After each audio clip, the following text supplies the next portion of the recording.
So, i-grind muna natin yan, ayusin muna natin and mamasigahan natin after.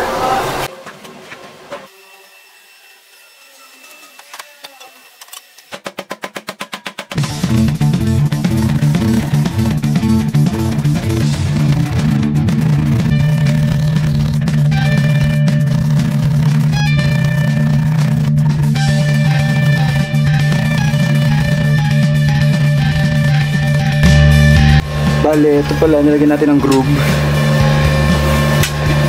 dahil dun sa may part ng seat or chassis ng ating motor ay yun, sumasahid siya, so hindi siya nagpa-flat sa chassis.